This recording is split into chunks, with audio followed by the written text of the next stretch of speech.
Well, a few weeks ago, I caught up with Graeme Watts to have a chat, as we do on many occasions.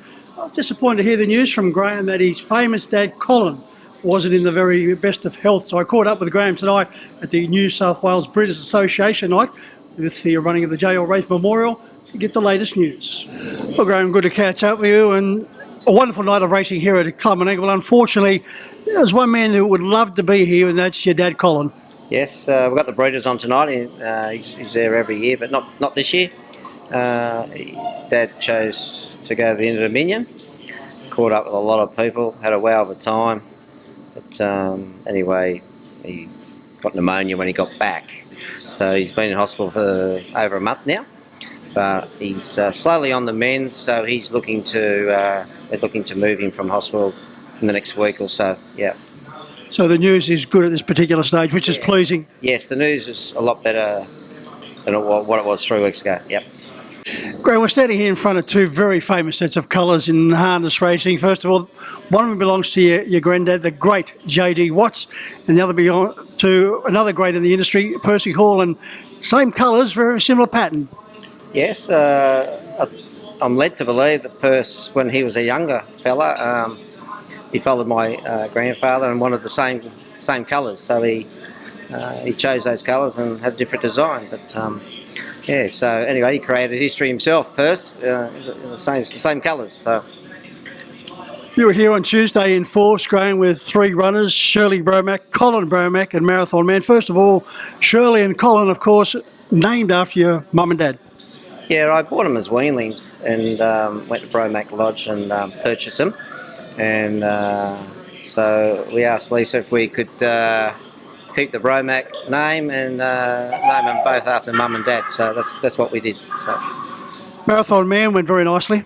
Yeah, he's on the way back. I think he's not far off earning a good slice of the check in races coming up. I don't think he's been a long time off, and he's not the keenest track worker around. So I've had to lower him in that sense, and but his run on Tuesday was fast section of the day, so pretty pleasing the way he hit the line. So I'm looking forward to his next few runs.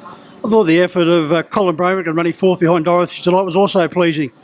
Yeah, he's been a bit enigma for us. He was two in New Zealand. We left him with Barry Purdon for us over there, and he raced some decent horses, Colin Bromack, but he struggled. He struggled to win, but he works good, and I'm hoping that one day we'll find the key to him, and he'll win a number of races, I'm sure. Graeme, last season, one of the biggest prize winners here at Club and Angle was a very promising filly by the name of Consider It Done. Scored a cricket score, rise, but a type that you've always had a good opinion of. Yes, I don't know if I've had a better constituted horse than her.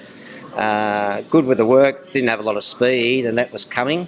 And her runs leading up to that were very good. So the guys in with me, they've been lifetime friends. So I did make a comment after her first run that do not let this horse go around at 100 to 1 ever.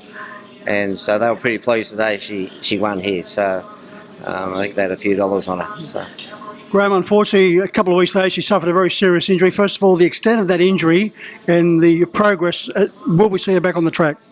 Yeah, I haven't had an injury like that in my career, so it was pretty heartbreaking. Just fractured a pastern, but we had it screwed the next day, so we got on it early, and the prognosis is an excellent heel. And the prognosis for racing is very, very good. So we keep our fingers crossed there. I had a bit of hope for her, that she'd measure up. She was just starting to come good at the right time for those money races. But anyway, it wasn't to be. Well, hopefully, fingers crossed, Graeme, you will see her back on the track, and all those high hopes you have of her will come to fruition. Well, that's what we're hoping for. The guys in with me, they've raced many horses and been with us for a long time. So hopefully it'll work out good. Before we wrap up, Graeme, your dad, I don't think he'd be a very good patient, would he? No, he's wanting to go home, I know that. So,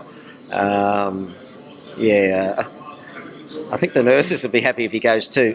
So, Well, Graeme is very passionate. He loves still getting to harness racing meetings, and I know he loves making phone calls to catch up with all his friends. I know Michael Court from the National Trico was telling me that on a weekly basis, Colin would give him a ring just to have a chat about harness racing.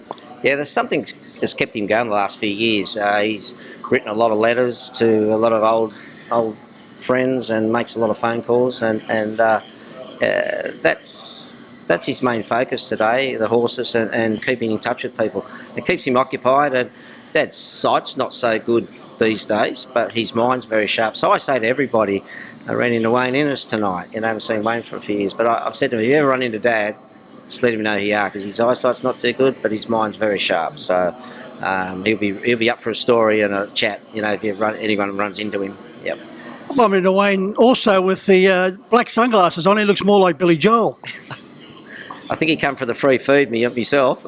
So he's up there winning some trophies, so he's having a good night. Well, Graeme, certainly give your father all the very best as far as all the people involved with National Tricot is concerned. I know he's got so many friends that were wondering where he is, and also he's off celebrating another birthday. Yeah, he'll be 96 very, very soon. So, and I want to take the opportunity to thank everybody that's reached out, because so many people have, when they have found out Dad's been in hospital, have come and seen me and said, make sure you say hello to your father. So I've done that, and we appreciate all that. So thank you to everyone out there. Well, Graeme, not only has he been a great participant in harness racing, one of the all-time greats, but more importantly, he's been a great man. Yeah, he's well, it's been a lifetime for him. So we passed 100 years last year of my grandfather's involvement. So he's got a lot of history behind him, Dad, and so he's happy to share that with people too. So Great to catch up with you, Graeme. great, thanks, Mick.